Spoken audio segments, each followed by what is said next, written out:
All right. All right. Hello, friends. Hello, family. Hello, spiders. And today I'm here with my new friend, Andee. She's part of the Weaving Spiders Welcome. And she goes by Cozy Crone, which we've got a question from our community about the name and how you became so cozy. But it's really cool to see you, and Andee. Thank you for coming on tonight. And how you doing today? Oh, I'm doing well. How about yourself? Oh, fantastic. Can't complain. It's Friday, it's Freya's Day. It feels good to be getting some more sunshine today as opposed to we had a pretty stormy week. So happy that things are clearing up again. Yeah. Yeah. Yeah.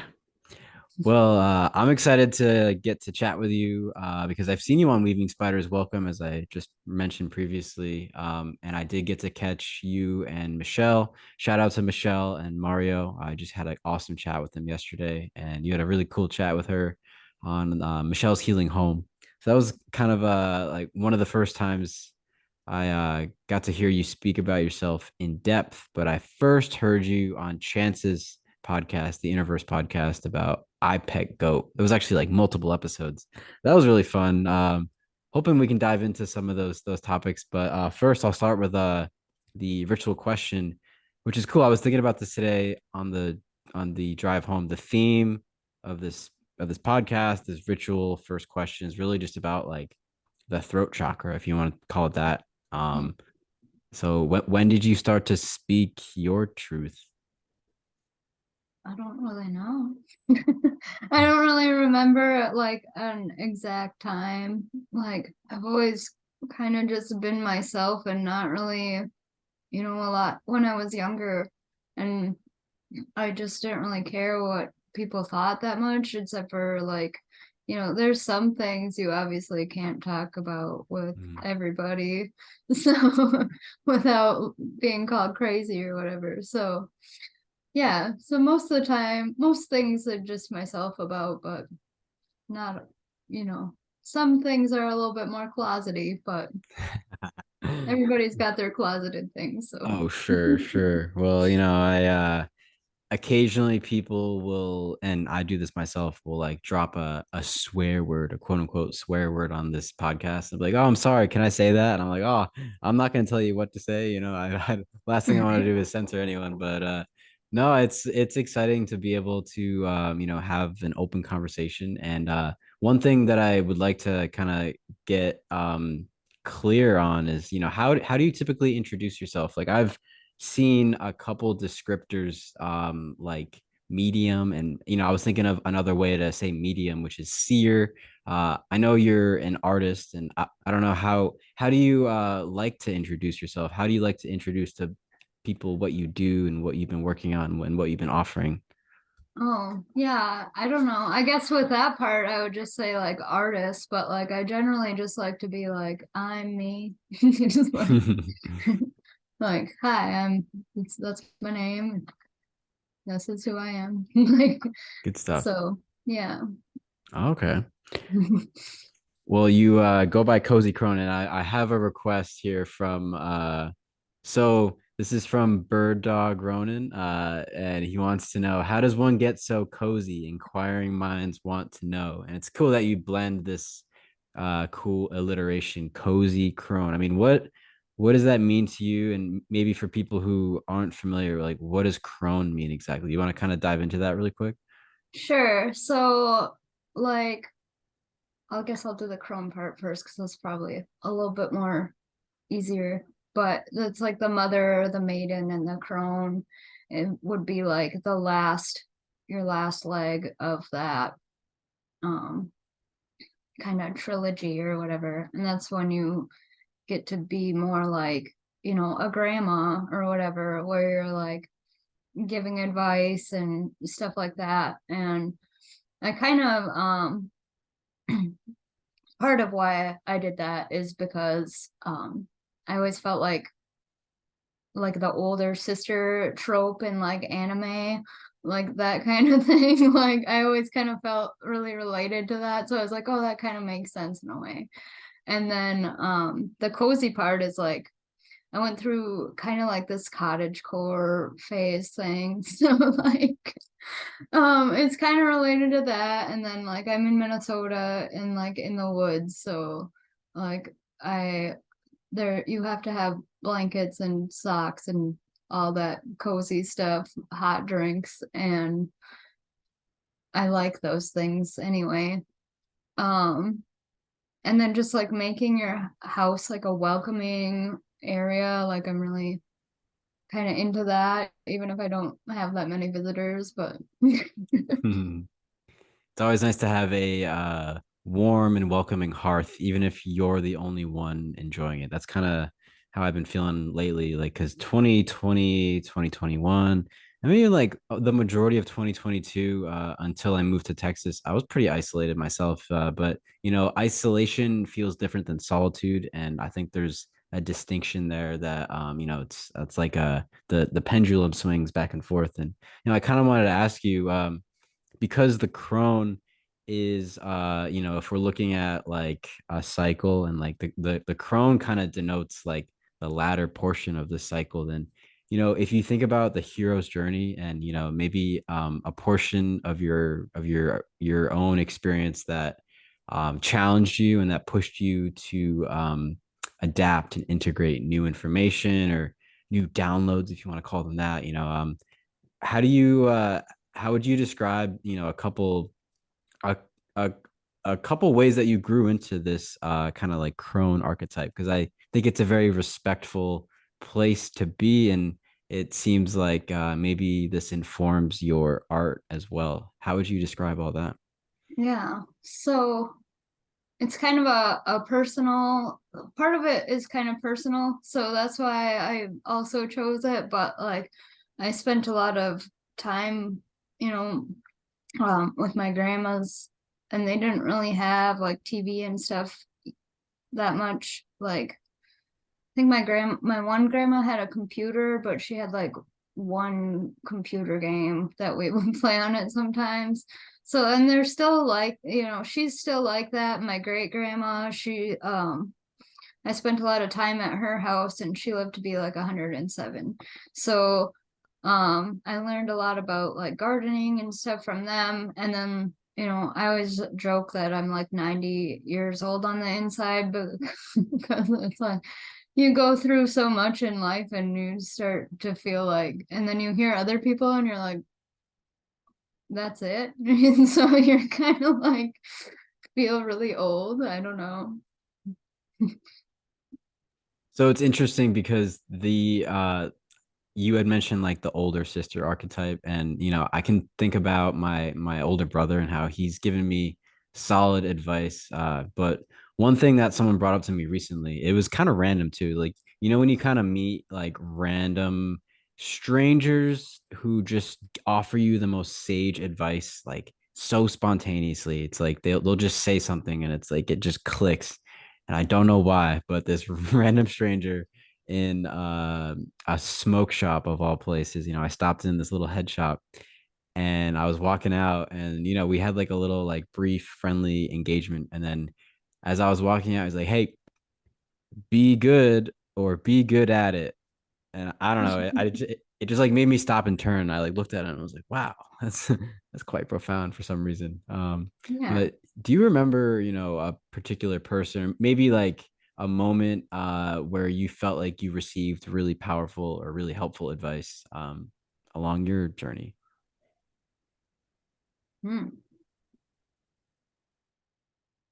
I don't know. I do remember like a random advice like that like kind of like threw me for a loop that I was like, what does that mean even? And so it was a couple years ago. I was working at the pharmacy and there was this guy that would come in and every time he would leave, he'd be like, don't take any wooden nickels. And I'm like, what does that mean? Like I was like, who even has those anymore? Aren't those like bar tokens? I was like, No wooden nickels, he says. yeah. So Interesting. I looked it up, I think, and it was like, don't take bad advice or something like that. Oh, that's kind of Yeah. ironic. Yeah. I was just Googling it myself, and it's like one of the first things that pops up is, are wooden nickels worth anything? And apparently, according to Google, take that with a grain of salt, is that an antique and rare wooden nickel can be worth up to $40 or $50. All right, well, give me all your Yeah. wooden. This reminds me of a clever moment. I don't know. I guess like I would be curious what you would think in terms of like an archetypal um energy here, but I that just reminds me, I was able to convince someone to buy a $2 bill from me for $7 one time when I was in middle school. I was like, ha, ha, ha. I don't know how, but It reminds me of you see that show Recess? Have you ever watched oh that? yeah, I used to Yeah, love recess. yeah. Saturday mornings they had Hustler Kid. That's Hustler kid, yeah. what it reminds Yeah. me. There's an awesome meme about that. It was like everyone pay attention, and then like they've got like this dude with like a Rolex and like a suitcase full of cash. He's like the kid named Attention in the class. Yeah. Wow. Well, it's pretty cool. I mean, there's a lot of, I mean, I kind of like honed in on the crone or older sister archetype that you brought up earlier, but it's interesting that when when we were first chatting, you kind of reminded me of something that, this could take a number of directions, but we were exchanging messages, and you kind of talked about this cultural phenomenon, and I want to get into it because it's very interesting. Like, I'm sure people have probably noticed, it's interesting the language that is being used in the current year, the current decade. And I think, in terms of how words are being used, the word trauma has come up like the last 5 years just absurdly frequently. Like I've never seen the word trauma used so much. And I think that's indicating something shifting in the culture. Maybe people are becoming more aware because this maybe it's a dichotomy, or maybe just like two different approaches to I don't know, quote unquote spirituality. We were speaking about the difference between manifesting something, like you want to build something, you want to create something, or pull something out of the ether. And then the other side of that is releasing something. And I feel like trauma kind of has to do something with that. Or maybe not, maybe it's there can be like positive things that also need that same work in releasing. I'm not really sure how to approach it, but I was curious when you brought it up, what do you think about this issue of manifesting versus releasing things? Right. Well, like you said, it's become like this weird phenomenon, right? Where you got all the love and light people, as I call them, and it's like nothing wrong with that, but also like it's not real. Like not everything is like Incomplete. yeah. I'm not saying that it like love and light, yes, both of those things are real, but like the kind of like lifestyle of it that's been like a marketing ploy thing is just really weird to me.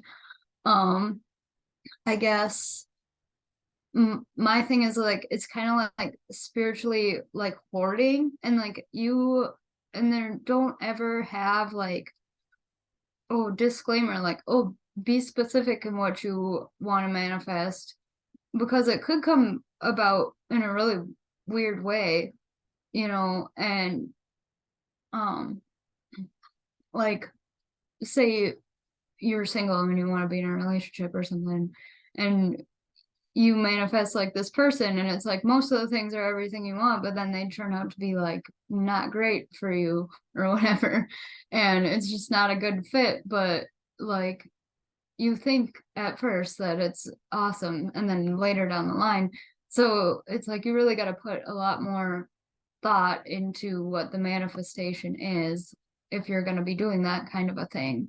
um and I feel like it can be a little bit kind of like the show Hoarders, like, but with spiritual things, like, um you might get a lot of knowledge or be like, you want um you want to be more confident. Well, maybe then you're a little bit cocky because you got all this confidence or something. Like, I don't really I'm just trying to pull some examples of how it could go Yeah. overboard, I you mean, for know? like hoarding, do you feel like, I'm gonna create a scenario, and I don't mean to offend anyone with crystals because I think crystals are great. Um, but it's like if you have like a large crystal collection and you're like, if I just keep buying more and like maybe one more crystal will like bring me to the next spiritual stage in my journey. It's like that's a very like it's like a spiritual materialism kind of thing. And Yeah. or like books too. I mean, I love reading. I have ordered a bunch of books recently just to kind of like treat myself in this new year. And uh but I've also noticed too, like I've used books as an escape almost. And it's only when I actually stop and take a couple notes, even just to like maybe write down a quick note in my phone, like if I'm thinking about something that I've read previously, doing that, that's like you're engaging in the creative, I guess, manifestation process. But I've also noticed myself like slipping back into this almost habit of wanting to read just to escape. And it's like such a different approach, burying yourself in a book versus trying to like pull something out of it, to that you can think on, meditate on, or try to apply somewhere. And on that topic, do you feel like there were particular books or stories or myths that you feel like you were really drawn to, recently or as a child? What kinds of stories, if you can think of any examples, were you really drawn to? Because like I know for myself recently, I've been thinking about Aladdin a lot, and it's because Oh, of my interest in etymology and the word genie and Genesis, genius, and just the fact that we're constantly making wishes to our inner oracle, or our inner genie. And it's like chat gpt, you put in the prompt and it spits out some kind of result, and you can't really predict what it's going to spit out unless you're, like you said, you're getting more and more specific in what you're asking for. And so yeah, I'm curious. That's my short weave on Aladdin. Maybe we can get back onto it later. yeah. What do you think? Kind of interesting that you brought up the selling your $2 bill and then you said that you're on the Aladdin bandwagon right now. That's not I when I was a kid, well, when I like first started getting into like truther type stuff, I really liked Edgar Casey, and I Mhm. just remember because I was obviously like looking for answers to stuff, but I didn't really like we had like one of those when schools used to donate the old Windows 95, 98 computers to like just poor people. So we had one of those, and we didn't even have internet. I would just like take those free AOL discs and Mm. then like plug my dial up in once in a while. So I was at the bookstore and I seen this Edgar Casey book on Atlantis, and he actually hasn't really said as much on Atlantis as like all of his work combined. Is that part of it is just like one little sliver, but I was like, oh, I never really thought about that, and so I really liked that stuff, like finding treasure and Mm. like mysterious places and things like that. And another book that I really, really liked is Gulliver's Travels, which I've Oh been yeah. meaning to reread. So, yeah, and yeah, those are the kinds of stuff that I liked. Oh, and I really liked like Ice Age animals for some Oh, reason. Like when interesting. I was really little, I don't know why. You wanted like Like, a pet woolly mammoth. yeah, I was That's like, really I'm a cool. saber-toothed tiger, I think. Yeah, yeah. Well, it's kind of funny, I guess from, the Chinese astrological calendar, we were just coming out of a tiger year, and I always thought of, like a Bengal tiger, but I kind of forgot about the saber-toothed tiger, and it's just interesting that you bring that up now, as we go into the rabbit or the cat. That's always a fun distinction to think about. But, I wanted to ask you about Gulliver's Travels because it's interesting. I was reading about Magellan. And Magellan, he sailed through the Strait of Magellan, the bottom tip of South America, and along that journey, when he circumnavigated the Earth, he apparently, just based on the writings, ran into a bunch of different tribes, cultures, peoples. Some were apparently giants. Patagonia is a word that comes up, and in Gulliver's Travels, there's interesting kind of themes about that, where there's almost like there's a corner of this place, this earth that is unexplored, and it contains peoples and cultures that are so alien to our typical modern culture. And I'm curious. I bring it up because you had started with Edgar Casey, and after going through that exploration of lost cities, lost civilizations, where do you stand on it now? Like, do you feel like maybe even in your backyard, you find little bits and pieces of clues or breadcrumb trails that kind of lead you to think that, there was like a flood at one time that kind of wiped everything out, or that history was way, way different than we think? Because in that particular area that you're in, I felt like recently I've been hearing stories about Vikings that traveled through the Great Lakes region, and that is totally was never taught, never even mentioned when I was in public school, and now it's becoming quite a topic. So, what do you think about the historical Yeah. timeline? That's a very broad question, I know, but Well, I think it's kind of this strange thing where it's almost as if the entire world just acts like we're taught that it was started out as Pangea, but then Mm, it's like everybody acts like everything was just where it is now all the time. mm, And so I'm like, well, that's kind of weird. And I like, yeah, how you brought up maybe at one time there was a flood, because this entire area was allegedly once this way bigger lake, like the biggest lake in the world, called Lake Agassiz.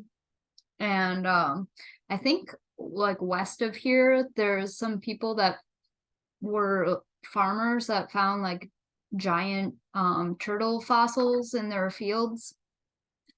And so that's an interesting thing to think about. Like, you can't prove that it was ever a lake, but then there's this stuff. And it was just kind of like I came across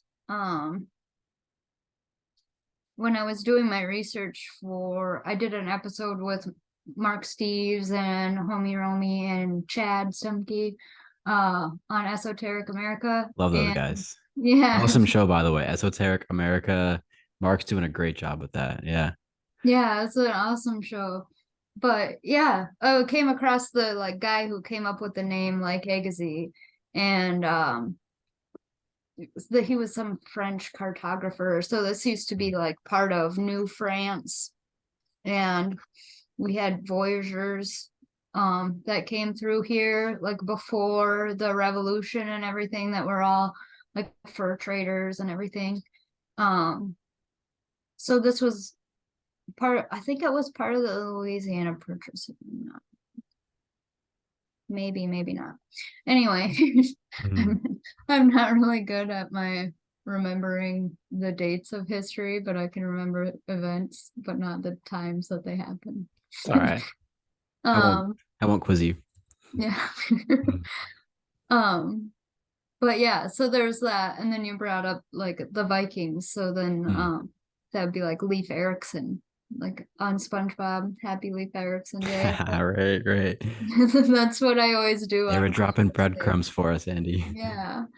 But we were taught that in school, because that Mm. was like something here with like the Kensington stone. And Mm. that's in Alexandria, which I've wanted to go to that for a little while now. Was the story that there were runes inscribed on that stone, or it was like something that looked very heathen? Like how would you describe the Kensington stone? I've heard it before. I just can't remember the details. Yes. So I think it is like a crystal, but there's runes on it. So, and then down there they have like a whole museum to it, and They have this big Viking replica ship. So um yeah, I kind of would believe that they could would have came over here before, and then, you know, everything else happened. Yeah, it makes a lot of sense. I mean, and it's kind of funny too. So you were taught that I grew up in Connecticut and I was taught like the normie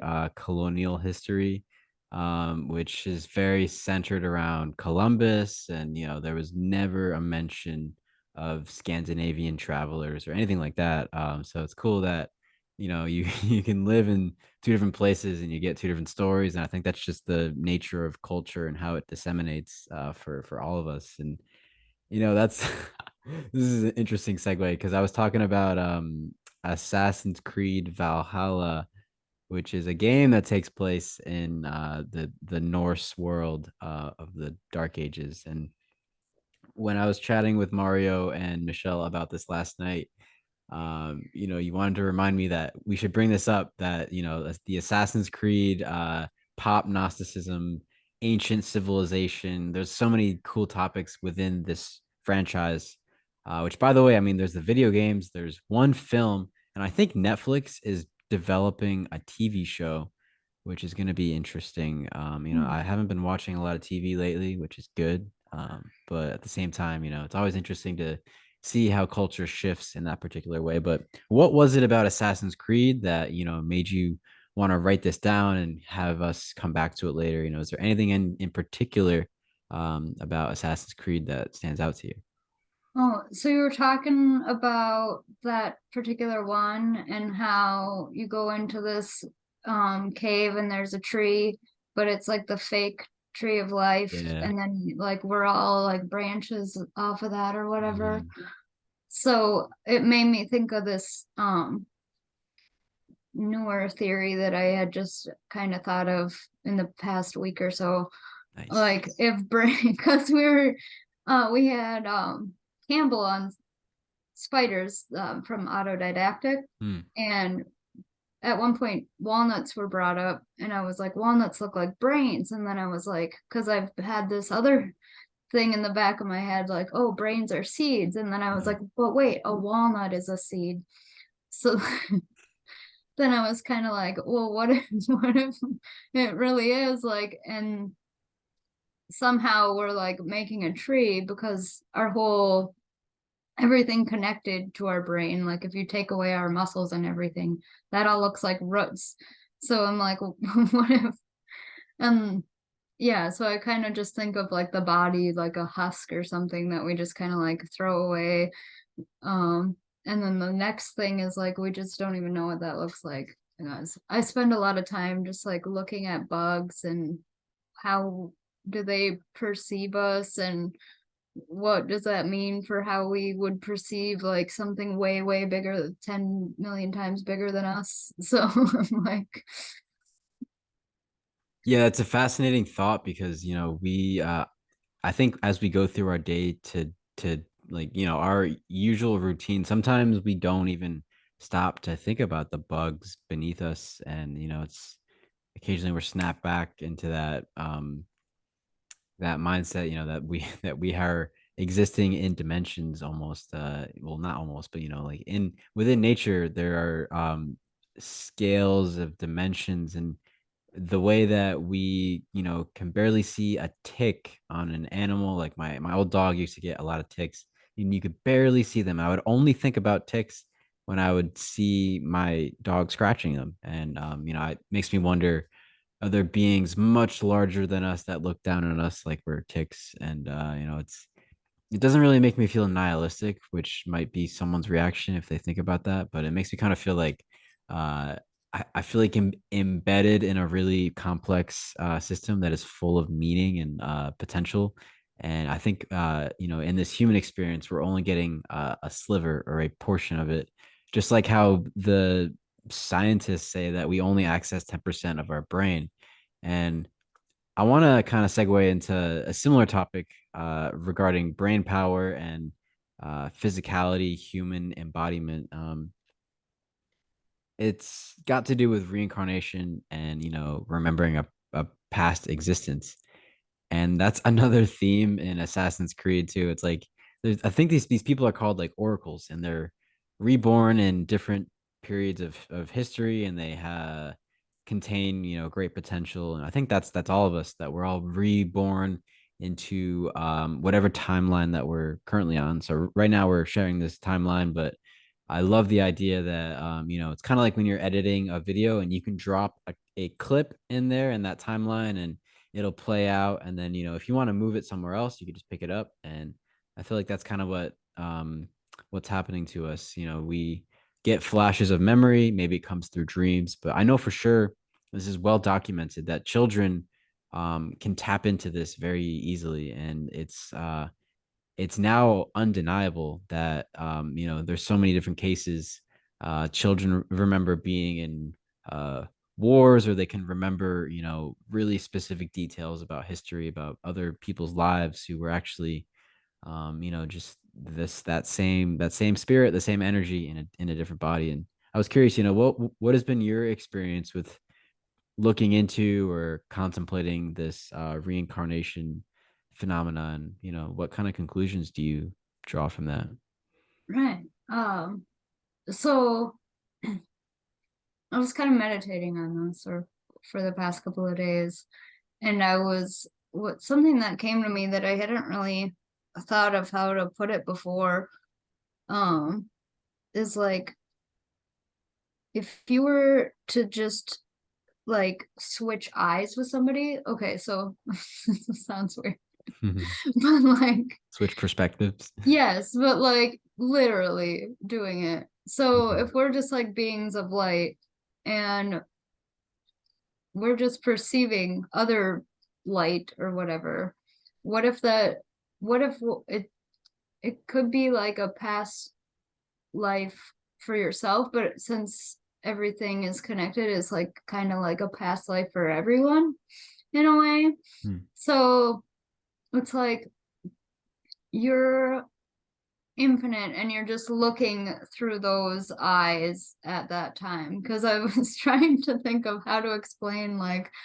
um how do I like empathize with other people, or uh, like I try to think of it like I take my like instead of putting on another person's shoes, I try to think of it like putting on another person's brain. Yeah, yeah, Because I think that's easier to like imagine or whatever, yeah. um and really get yourself there.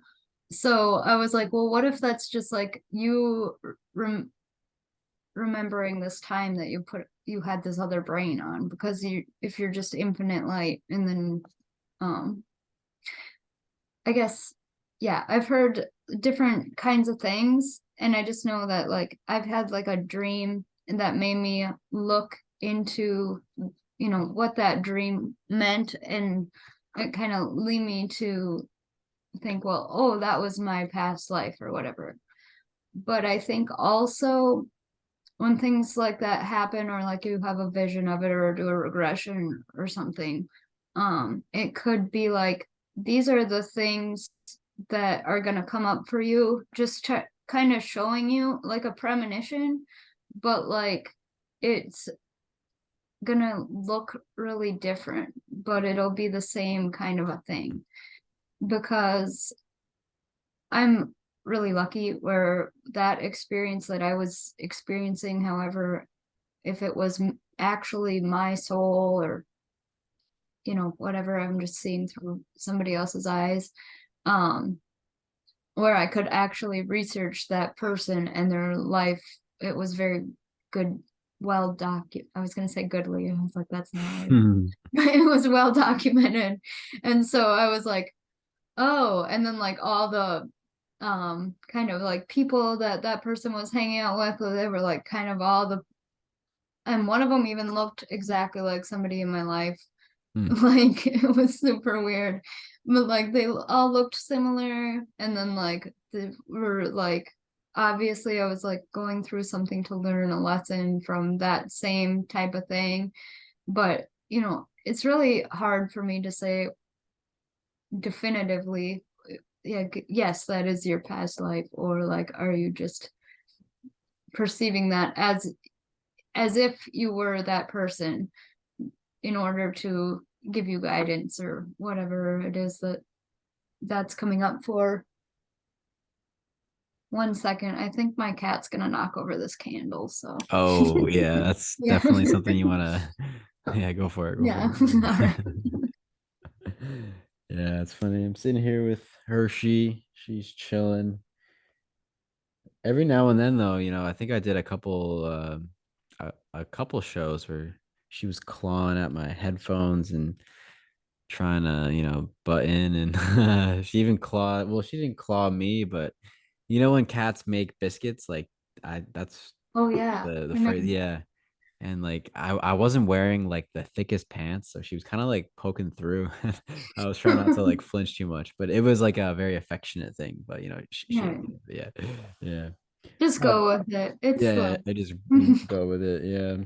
So it's interesting the way that you just described your last thought is that basically like we are receiving cryptic messages sometimes. It's kind of like if you have a dream that turns out to be a premonition, it's not going to be like exactly how your dream spells it out, but sometimes you're getting like big themes or like almost like metaphors for what would actually happen. It's like some kind of comparison or some kind of analogy for another part of your existence that will play out in a similar way.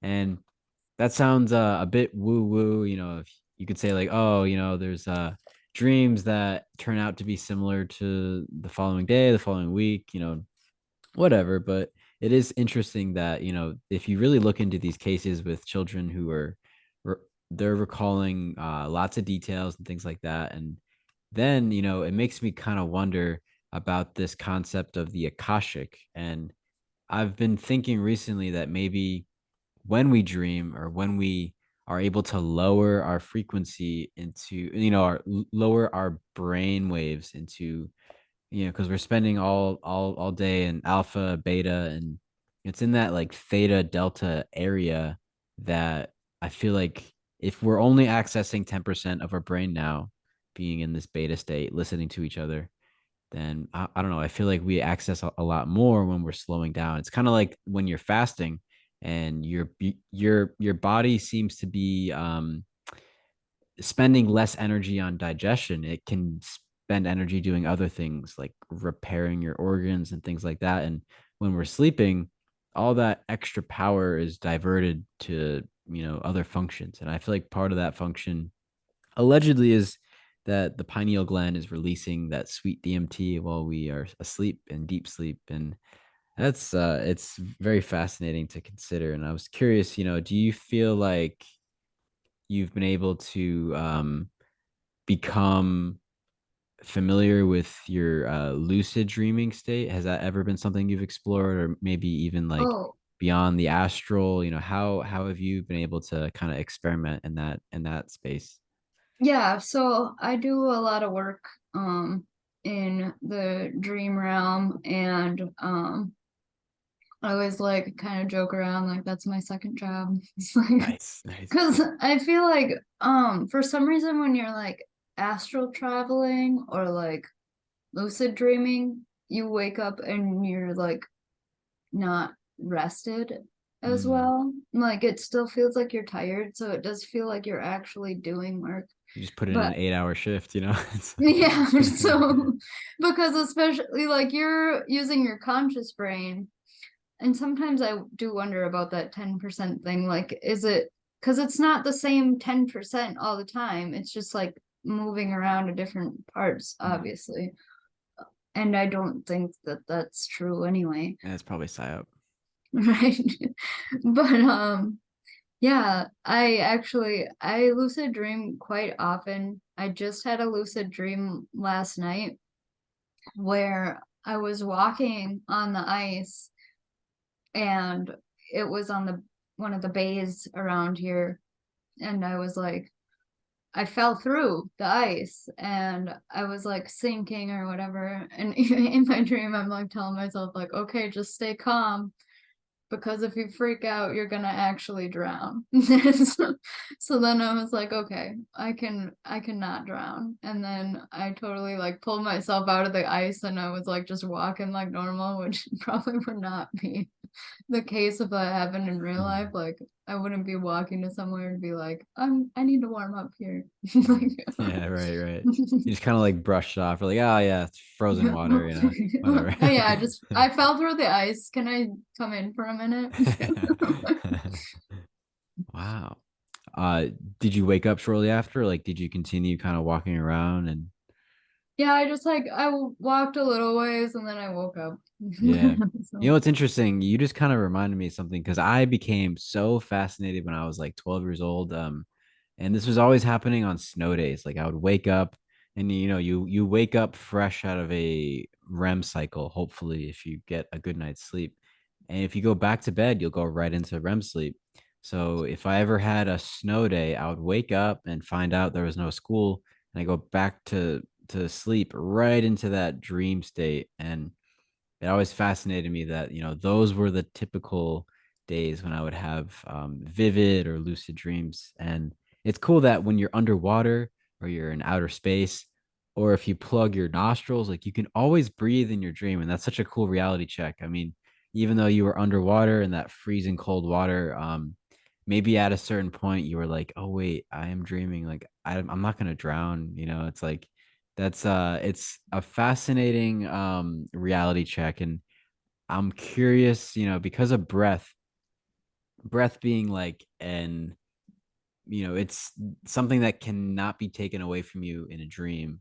Thank God, because that would be terrifying. But like it reminds me of stories that I've been told about myself. And we kind of shared a little bit about this on our private message that I was told, and I believe this story. I was there, but I don't remember it. I was too young. It was literally the day I was born, um, that the umbilical cord was wrapped around my throat. My windpipe was closed off, and um, I know for sure that this probably had some kind of effect on me. But I think for the better. I think I've sat next to someone before and I like take a deep breath. Like I try to like breathe through my diaphragm sometimes. And they look at me funny and like, are you okay? I'm like, yeah, I'm just enjoying the sweet, sweet air. And I don't know, I feel like my I value and being able to take a deep breath a lot. And I wouldn't compare myself to the next person, but that if we're going to talk about trauma and maybe releasing some of that trauma, that was definitely like a core. That was probably like the original trauma that I was born into this world with, was not being able to breathe. And I was wondering if you wanted to comment on that, because I think you had a similar thought on that same topic. yeah, so I was also born with my umbilical cord around my neck, and as was my daughter. So Mm, that was very, I was like, oh, another person. what a People, pattern. Yeah. yeah, kept talking about like, oh, if you have like this or that in your birth, it means something. And I was like, what about this though? Oh, are you still there? Yep. Uh, okay. For some, I had like dust on my keyboard and went to go wipe it off. But so yeah, I don't know if I had like trouble, and then I had to be in a tent um shortly after I got my tonsils removed. So I think there's a lot about the throat chakra actually, Right. which is interesting. But I actually do remember it because it came up. I was interested in past lives, but I hadn't yet had that dream yet. And this was years before I had did that. So I was maybe 19 or 20. I don't think I was even 21 yet. And I found this Dr. Brian Weiss. Probably a lot of people have heard of him. I think he's been on Coast to Coast a few times and stuff like that. So I found him. He had a free like regression video that is still up on YouTube. And I went through that. Well, I couldn't get past the birth part because I was like I started freaking out like in my physical body. I was like, I can't breathe. And like I was like, just get me out of here. And so it kind of made me wonder when you brought that up if you also felt like at some point in your life, because knowing that story, if you were like, oh, when I was being born, I already knew I didn't want to be here, or like I Oh, knew it was yeah. gonna be hard, so I just tried to leave right away. Yeah, no, it's that I've never considered because I love it here very much, but I've wanted to escape in other ways. But you know, I kind of like had the feeling like, oh no, the Matrix is turning against me, and I literally just got here. Like, give me a fucking chance, please. Like, yeah. But no, you know, I like to joke around with my mom about this because like she, you know, for on her perspective, you know, talk about going into someone else's shoes or someone else's brain through her eyes, like this was horrible. And then they like took me away, and then like I came back later, and they're like, it was like a very confusing, chaotic thing for her. And, you know, and at the same time, though, she wasn't too aware of what was happening. And that's crazy that there are a lot of um there's a push now towards more natural birth and home birth and things like this, and it's cool because that all emphasizes the importance of our environment. And I think this also ties into a karmic sort of exchange, because I know that, you know, when we think about the nature of reality and reincarnation and things like this, that karma is a piece of that that comes up, especially like if someone considers that their past life is giving is exchanging um energy, karma, some kind of narrative into their current life. And it's hard for people to maybe tap into this if they're not really trained, or if they don't have a good mentor. But how would you describe that to people who are maybe curious? Like maybe you've had insight about karma that was in a different timeline, or maybe perceived from another lens beyond your physical body and this physical reality now. How would you think about karma in terms of multiple lives, multiple existences? I think it's a really interesting to think about because like carrying over karma, because and then we also have this other um kind of concept going on right now of like generational trauma and karma and all that um coming through. So one thing that I think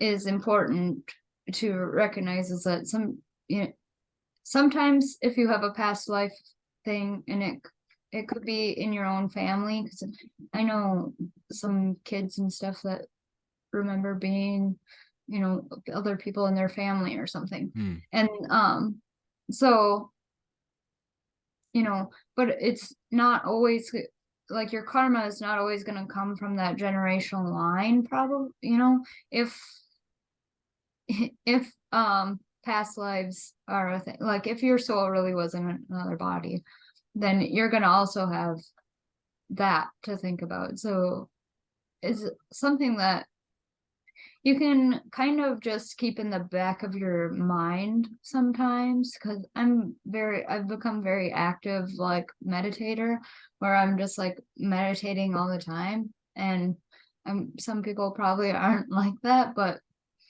you'll you'll be able to over time, like as you're thinking a little bit deeper, like things will come up in your life where it will kind of spark that. And this kind of goes back to I think you were talking with Chance about something similar the other day, because I was catching up on that a little bit a while back, or a while back, like it was a long time ago, but and yeah, I tuned in when it was on, and then I didn't get to finish it, but I finished it later. And yeah, so I was like, oh yeah, that's interesting. And kind of how that ties in to this as well, because and the same thing with like how I was saying, you know, or is that memory, is that my actual memory, or is that just, cluing into what I Mm, need to heal within myself? Um, and then going back to my talk with Michelle and the ancestry, and my talk with Davin, which was, I talked a little bit more about the generational trauma kind of a thing, and because his um conversations are about, the wounded healer. right. So um I was kind of talking about like, oh well, I could see what this and this would come about and make it harder, and how it affected those people, like, again, putting your brain, replacing your brain with their brain, and trying to take into consideration, the times and the Mm. environment and everything like that too. There's a really good show. It was on BBC, but I think they have it for free on YouTube still, maybe. But it was like this reality show where they would take a family and then they would like make them live like it was the Victorian time. They would Oh, like wow. all like every decade up until like the 70s or 80s or something. Interesting. And it Yeah. was, yeah, it was really cool. And I was like, oh, that's really like, you gotta think, it kind of helped me think more like that on a daily basis, because I've always been kind of a person too that looks at people and goes, I wonder what they were like when they were like in high school, or whatever. Yeah, yeah, for sure. Yeah.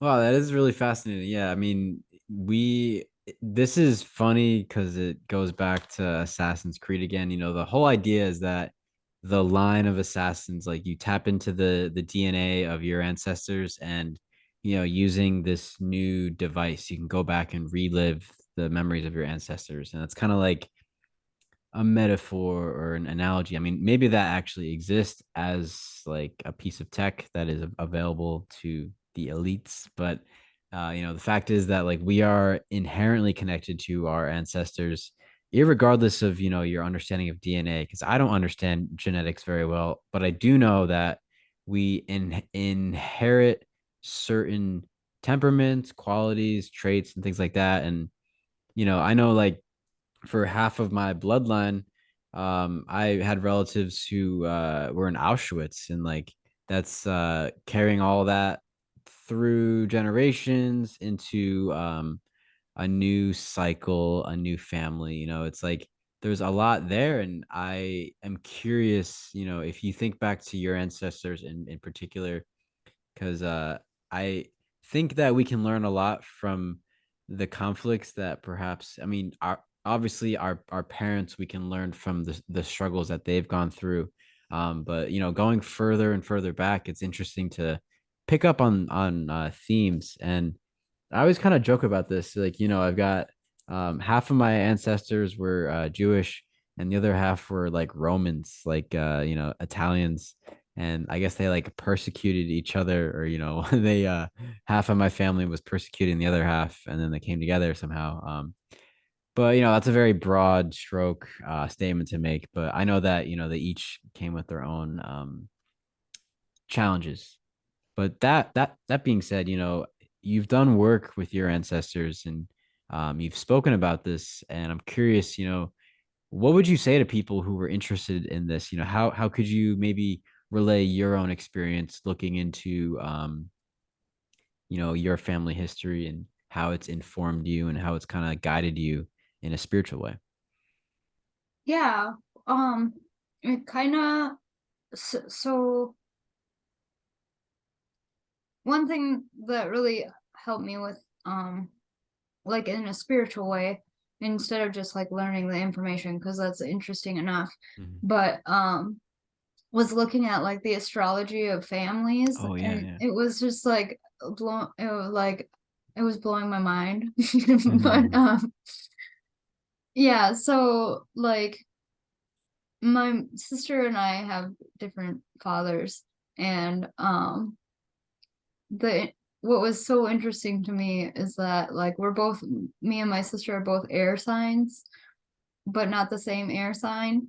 And then both of our dads are water signs, but not the same water sign. And Mm. I was like, that's so weird. And so then I was kind of like interested in my chart and like, okay, well, what part of my chart, like, is like, oh, my moon was the same as like my grandpa, and then Mm. like stuff like that. So I'm like, oh, okay. So like it's almost like it's genetics, but it's also like astrology somehow. And like how it all comes together is just kind of fascinating to me. I'm like, it doesn't like fully, like I don't think you can fully describe how it connects or whatever, but like Yeah. it seems like there's like so much of a connection there, and it's like, wow, divine timing must really be a thing. Absolutely. Yeah, I know it's pretty cool. You've offered a great breadcrumb. I'd like to point out, that like you can, as you get details about your family, their birthdays, maybe the time they were born, all that, you can kind of put together an interesting mosaic. And I've been trying to do this a bit more, especially recently because my friend has been getting really interested in numerology and Chinese astrology. And we were my friends and I were born 95, the year of the pig. And so we've been talking about that. Like my friend had a rough time with his father, and his father was born in the year of the snake. And pigs and snakes are enemies, and they, it's like it spells itself out. I was really close with my father. He was born in the year of a goat, and the goat is the ally of the pig. And it's just really interesting correlations. And it's cool too. I mean, I am just starting to think and learn about Chinese astrology, and I know Western is similar in some ways, but they're not all animals. Like you have the water bearer and the Libra balances, but it's interesting with Chinese zodiacs that they're all animals, which is kind of meaning that like we all come into this matrix with some animal archetype. We're all a part of nature in this animalistic way that each animal behaves in a certain way, has different social habits, different temperaments, if you will. Like cats, for example, are super inward and observant, whereas a dog, is very much in the external world, is not really fulfilled intrinsically so much as a cat might be. So that's why like I'm always so fascinated by this discussion about the Chinese New Year or the Vietnamese New Year, because it's the cat and the rabbit and this or that. And so it's cool that there's multiple ways you can think about it. But speaking of animals, I kind of want to touch on because the first time I ever heard you speak, even before I heard you on Weaving Spiders Welcome, was through Chance, the Innerverse Podcast. Shout out Chance. What's up, buddy? You guys did quite a lot on this video, I Pet Goat too. And I first saw this in 2013. My friend showed me. Um, we were like getting into conspiracies as college students. He's like, check this out. This is nuts. And it took me a long time to start to kind of process what I was seeing. Almost a whole decade, I guess, but I'm not finished. I have so much more to go back on. And but I'm curious, like let's assume people, they've seen this YouTube video. So if you're listening to this and you don't know what we're talking about, go on YouTube, type in I Pet Goat 2. Maybe you want to pause this and come back to it. But Right. And you last might want to mute it because it is kind of creepy sound. oh So yeah, just the music is pretty wild. It definitely has quite an arc to it in terms of like mood. It starts off very creepy and then it kind of ends on like a melancholy but also like very heroic way. And I'm curious, after a lot of time has passed since you did this wonderful weave with Chance and Gabe, and who else was there with you on those episodes? oh, it was Joshua the Branch. Joshua, yeah. Yeah. So yeah, that was a lot of fun. And that was probably around the same time that I first seen it, as like 2013. Mm. And then the person who I think showed it to me the first time completely forgot that it existed when I tried to like be like, "Oh, remember that thing you showed me?" Yeah. Like, which is so weird. Hmm. Yeah.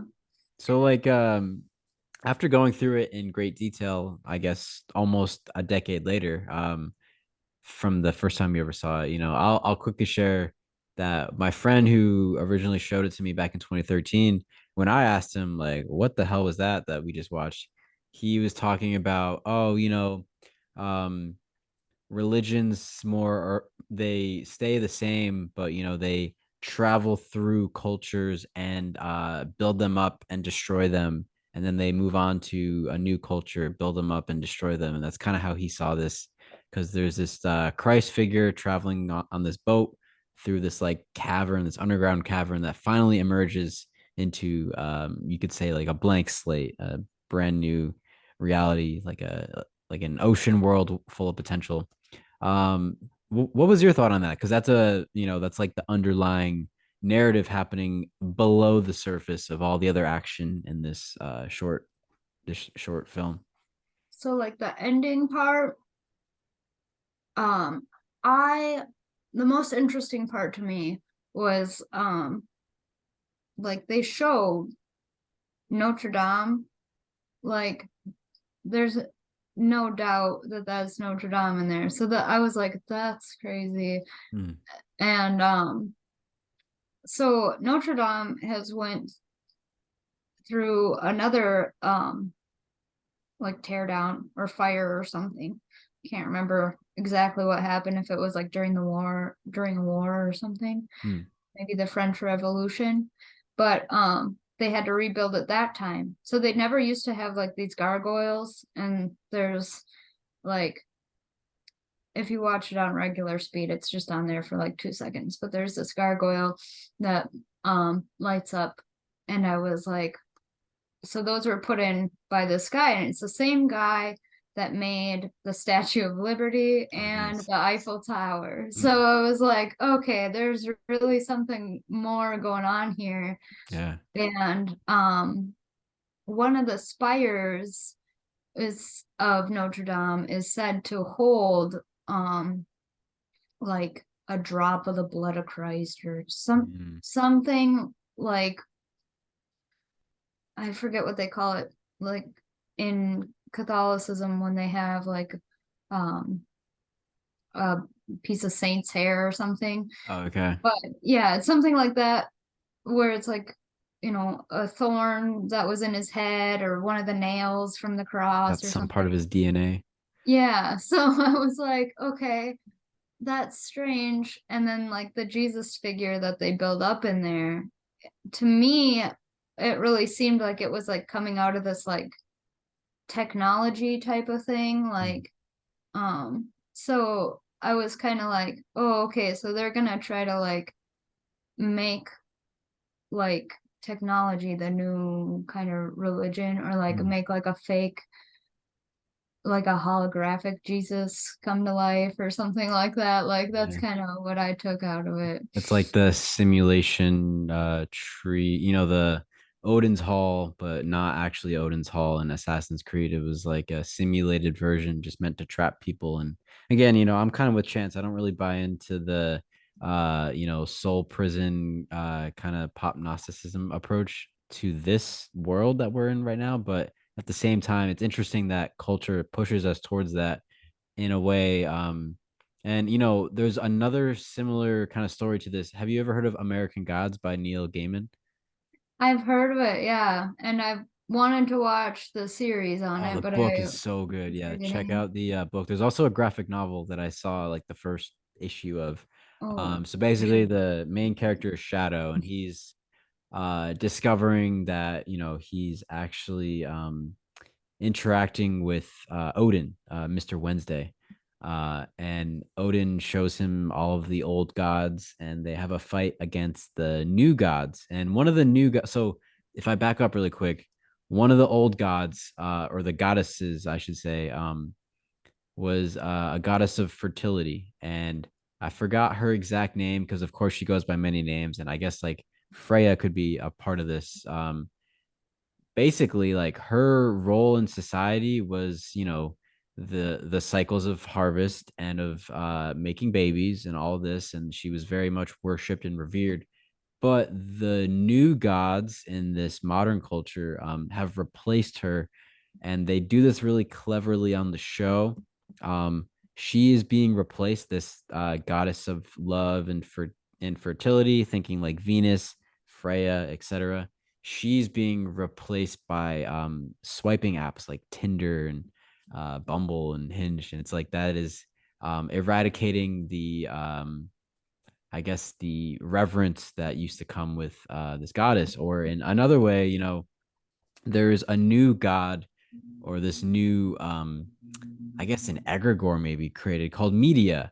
And I know that Medea is also like associated with illusion, but Media in this Neil Gaiman story is the new like all father. Like it's Odin versus the Media basically. And Media is getting into people's heads, and that kind of reminds me of Odin's two ravens, thought and memory, because you ask people these days, their thoughts and their memories are so connected to something they watched on TV or something that they heard on the radio, something like that. It's or maybe a podcast, I guess these days. But it's pretty cool. I mean, there's definitely this collision happening between the old and the new. And I'm curious, if you think back to I asked you about your ancestors a couple times, and we kind of touched on like the story of the Vikings and their travels in North America.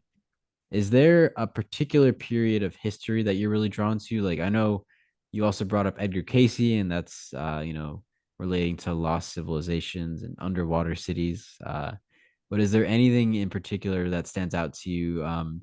Maybe a particular place that you're drawn to, or a narrative in history that you want to learn more about? Yeah, so there's a couple of things I really want to learn more, like Aboriginal Mm. traditional stories, and then for something related to Edgar Casey that I putting together in my brain slowly over time. Nice, nice.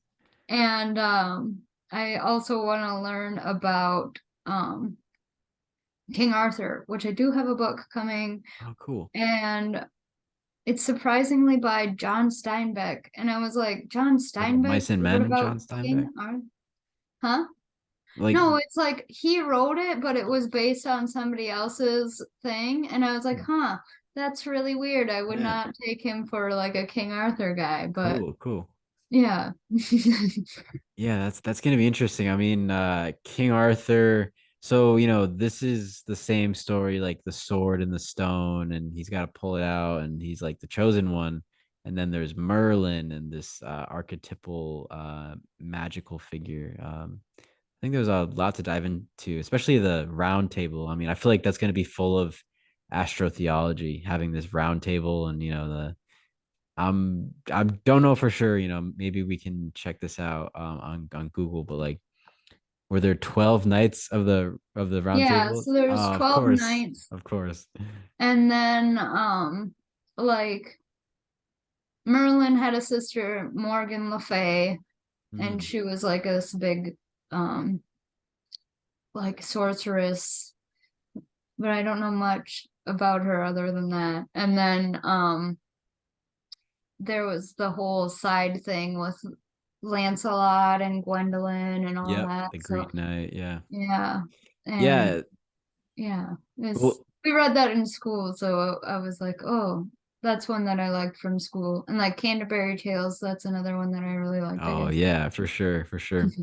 Yeah, it's like that period of history. I mean, there's a lot happening culturally, because I've really enjoyed shows like Vikings or The Last Kingdom, because there's this clash between like I don't know, they call it like the pagan ways and the Saxon ways, the Christians and the heathens. And that clash of culture is so intense because they're so fundamentally different from each other, and they totally reject and cancel each other out.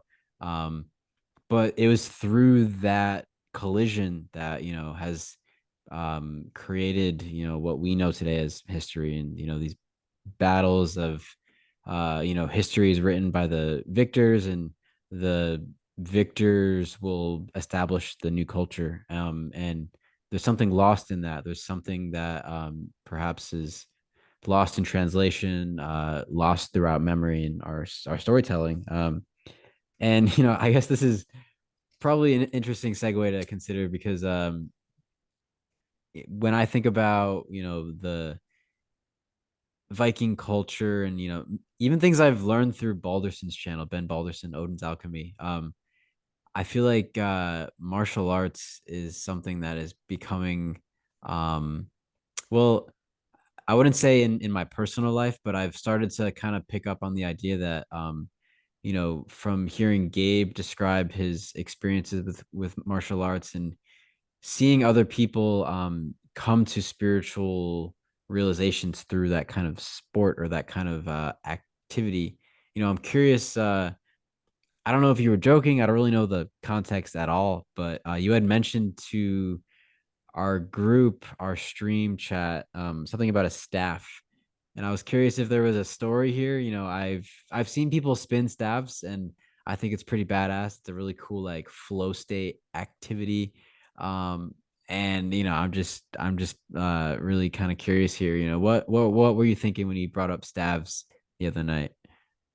Oh, somebody else was talking about staffs. I was like, oh, staffs are cool. I think it was Gabe probably. I think Yeah. yeah, probably was, yeah. I was like, I have a staff. It's handy, but yeah, I don't know why. I feel like Cheney, she'll come on Project Cheney if you're not Shout out familiar, but Cheney, yeah. yeah, she'll come Cheney's on and be like, I'm a wand, or like some people are a wand witch and some people are this, and I'm like, I'm a staff person. Like, nice, nice. so yeah, I used to have one a long time ago and I had found it dumpster diving, Mm. and it was this hockey stick with the blade broken off.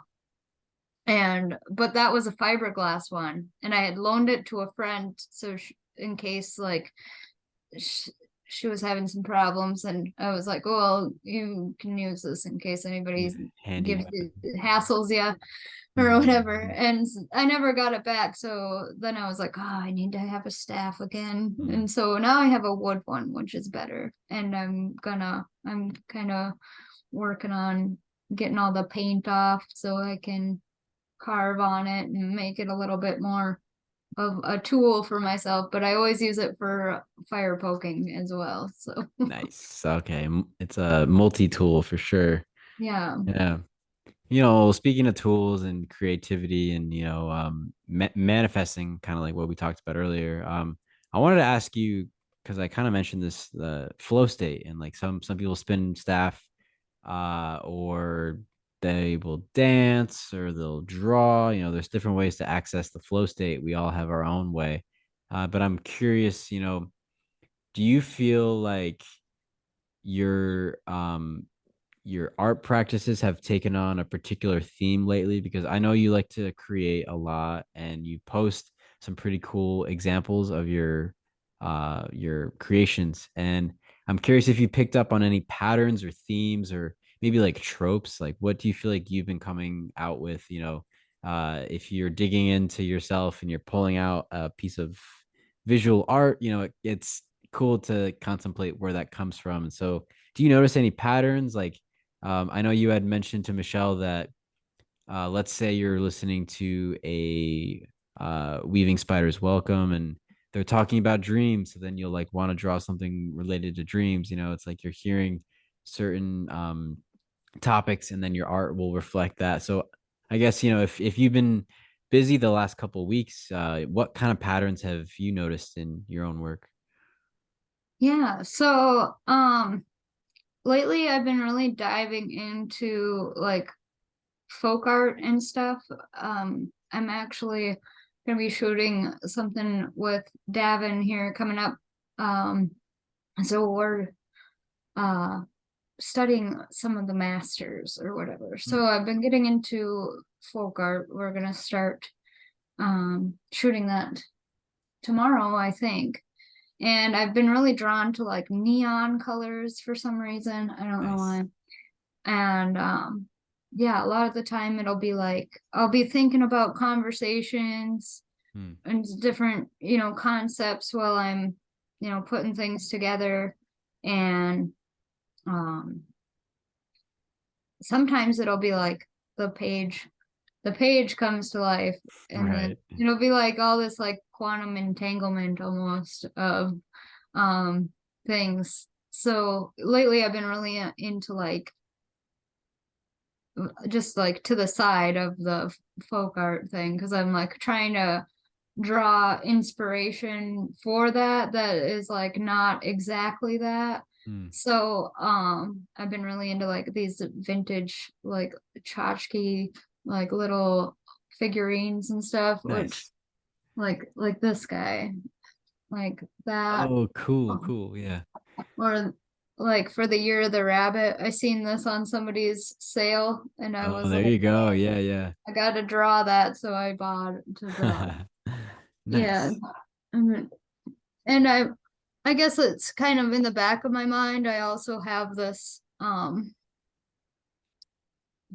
farther out project that I'm working on um where I kind of go through the 50s, Mm, and I think that's such like a time shift. I mean, to bring up another time period that I'm kind of interested in, but I feel like there's a lot of like, oh, what went wrong with society or whatever, mm, where it got to how it is now, where there's, a bunch of chemicals and everything, and the families are so disintegrated, and everything, all that stuff is like, I think you can turn back to like the 50s, like right after like the Trinity experiments and all that, oh, yeah, and yeah. the atomic age, where yeah, you just all trace it back to here and you'll get some answers on that. So I want to make some zines kind of going into each individual thing, like um one thing that came out during the 50s, Tupperware, and now there's plastic everywhere. Yep, Like, yeah. microplastic. Yeah. So, Mm.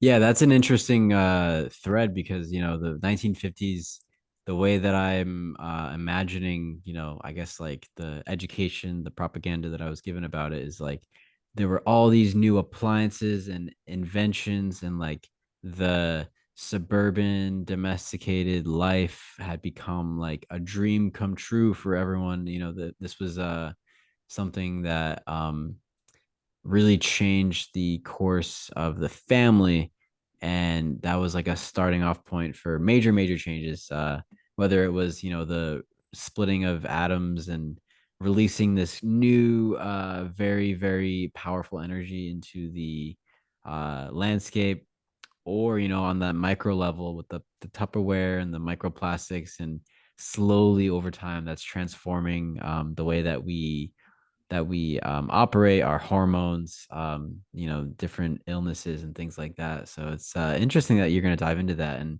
I wanted to circle back to folk art.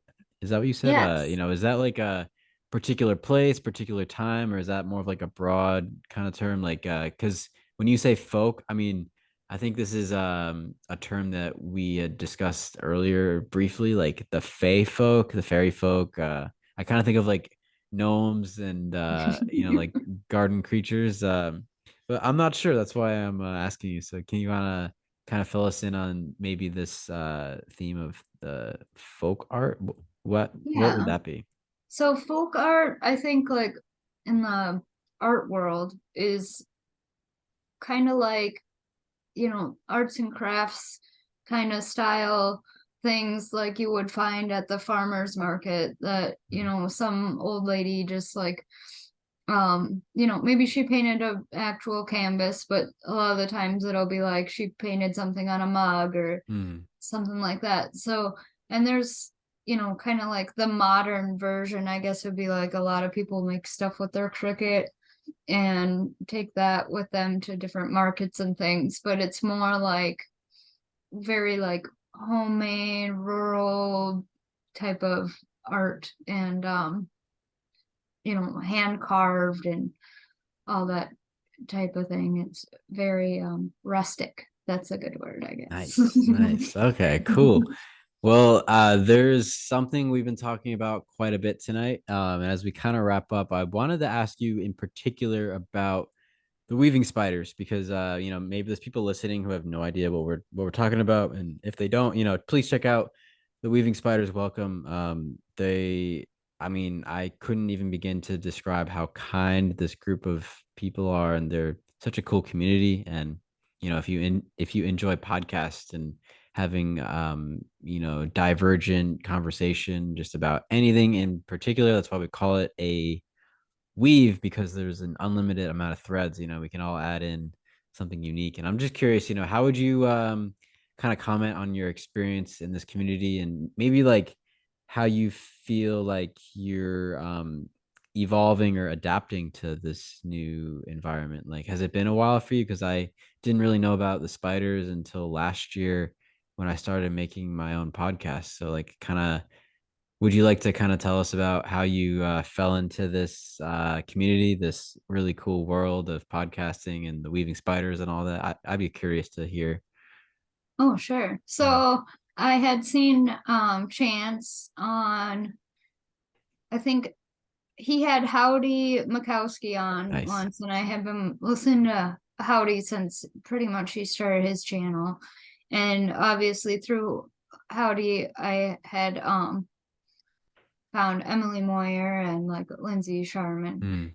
Mm. And did I say that right? I hope so. Lindsay Sharman, yeah. Yeah. And I Rogue was like Waves Charmin, podcast. Yeah. like Oh yeah, toilet Cha Cha paper, is Cha that Sharman, right? yeah. Yes, like but so and then I had also seen Chance on Emily's show. So and then I heard him say like something about Telegram chat, and the only experience I had had with Telegram is like somebody tried to scam me into this like work from home job. Oh yeah, yeah. So I was like, and it was for that Planet 13 dispensary in Colorado. Like that was their whole spiel about it. And I was like, I don't know if this is even a place. Huh. But it's like the biggest dispensary. Bureau. And and then like as time went on I kind of figured it out. But Mm. um so I was like, oh, okay, you can use Telegram for stuff that's not scams. And What a so relief. yeah, and I was like, I'll check that out. And then I had just heard him mention something about the spiders after like a couple episodes or something, and I was like, oh well, what's that? And then things started just being suggested to me and stuff like that, and it's been really fun getting to know everybody, and it's been great. I love everybody in our community is awesome. So yeah, it's been fun.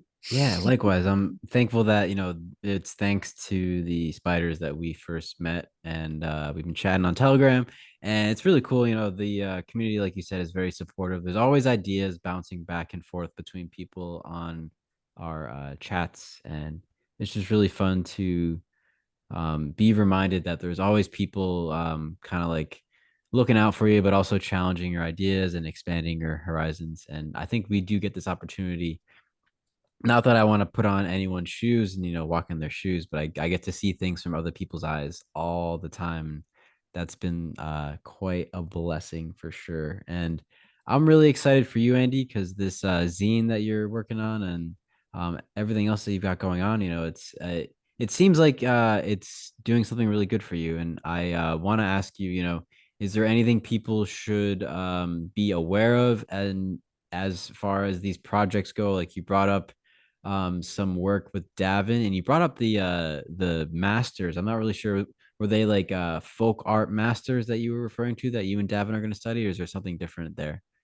So like if you're in like art class, they Mm. refer to like Picasso or Van Ah, Gogh, yes, the Da whatever, as like the Vincis, yeah. masters, but there's like a lot. There's so many because there's so much art through so much of time. Right. So I was like, well, and a lot of the time, like artists will do like a studies, a master's, or if you go to art school, they'll have you do that a lot of the time. Mm. So I was like, well, I kind of want to do something that's, would like to do something that's like that, but I don't like the idea of like just copying their work to learn how they do it. Like, Mm. I want to learn how I'm similar to the artists, and then do my own thing, but with their inspiration behind it, or take something that I don't normally do from how they do it, or something like that. Yeah, that's really interesting. It's kind of the same way when like people read the author, like they want to dive into the author's backstory and find out their inspiration, their challenges, their traumas, etc. And that helps them again, that helps them read the story in the author's eyes. And you can look at a painting in the same way. And it's cool. I'm happy you're able to expand your horizons and kind of explore some mentors, even though they may be long past. They've left behind such a volume of work that can be built upon and pondered and meditated on. And as a closing question, I wanted to ask you. I probably shouldn't have saved this for the end, but I got time. We can weave on this for as long as we can. But you asked me to remind you about Frankenstein, and I was curious if there was anything in particular that stood out to you while I was chatting with Mario. Because Frankenstein, I think, is full of layers, full of symbolism. And I was curious what came up for you. Yeah, so I kind of wanted to tie that all into like reincarnation. Mm, And I was kind of because I kind of obviously had this chat in the back of my head while I was watching that. And I was like, well, he's obviously animated, and if he, has desires and things, he obviously has some kind of a soul. So where do you think that, souls come from? Or like there's this concept that you don't get your soul until like you're like a year and a day old or mm, something like that. mm. So it's like, where would Frankenstein's, because he's just like a full grown or Frankenstein's monster. Yeah, Yeah, yeah.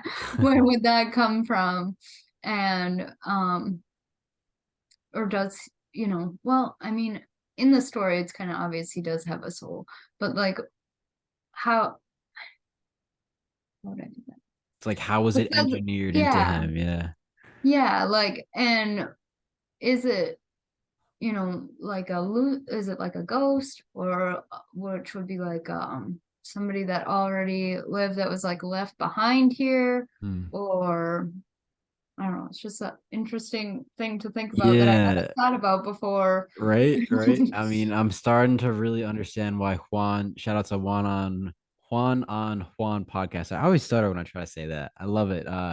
Juan's been doing a lot of great stuff on the homunculus. I know he doesn't like to be known as the homunculus guy, but he's definitely spent quality time thinking about it. And I kind of get it. It's like if you think about Frankenstein, how could you take the essence of what makes someone human and put it into something that's not living and still it becomes alive, and it's quite a concept, and it definitely ties into AI. I know Gabriel wanted to ask you his AI art, because you're an artist, so it's like, and he's kind of joking about this AI art.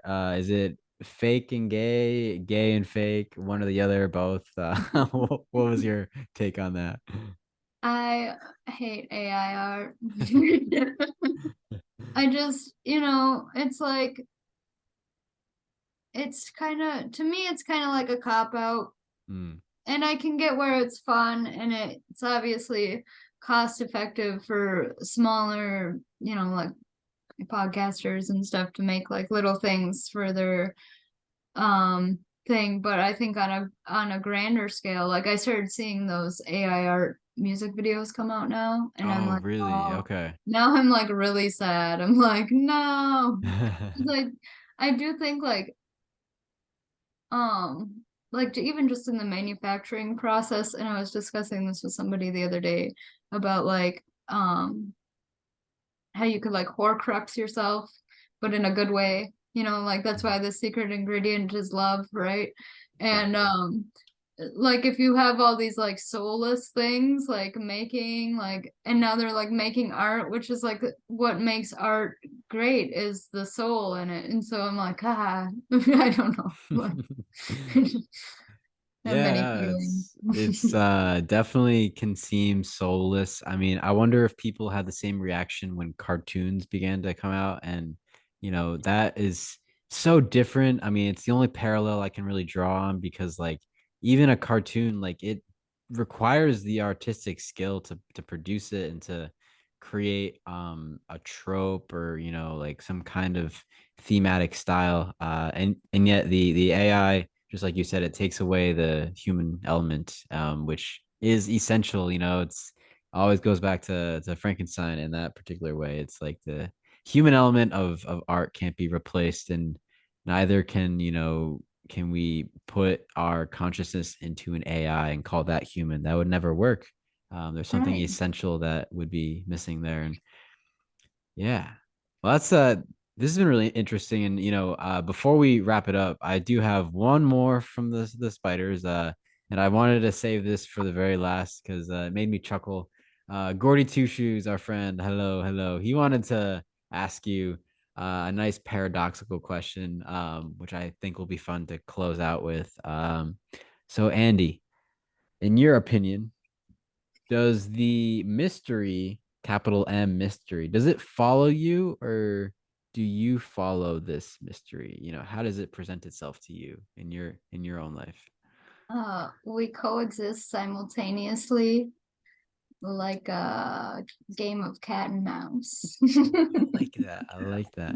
Well, may this game continue forevermore, and happy to be a player in this reality with you. And I want to thank you kindly.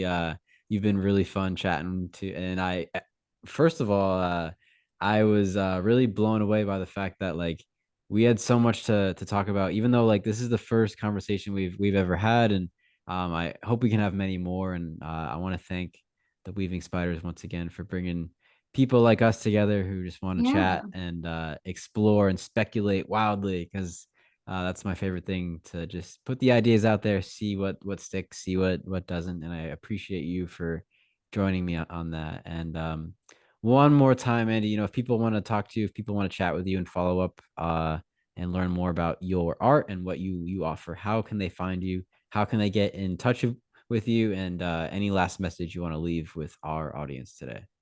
sure. Well, thank you for having me on, and it's Mhm. been great.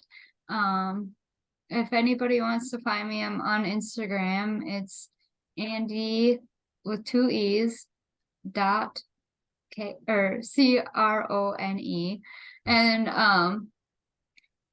then on there, if you want to see, if you want to buy like any of the zines that I'm in, there's like a button right on there, because I know Michelle had asked something about that and I kind of was distracted, but so I couldn't think straight when she did ask. And yeah, I'm in like the Spiders Telegram if you're part of the Spiders, or I'm also in Jake's Telegram. So you can find me through there too. Cool. Yeah, come and drop some memes in the Weaving Spiders welcome telegram, and this local Yeah. listeners community's fun. And when I'm looking at your zines, I'm really looking forward to seeing what you come up with next, and hoping that we can get together. And I know, just really quick, I want to share the next time we're going to get together will be pretty soon, because our mutual friend Chris and Joshua, who we had mentioned earlier, and SB, we're all going to get together, I guess, for a film study. We're going to break down, which I haven't watched them yet. I don't know if you have, but we've got Eyes Wide Shut, right? And Yeah. what's the other one called? The Society, or Society? I think, yeah, something like that. Yeah.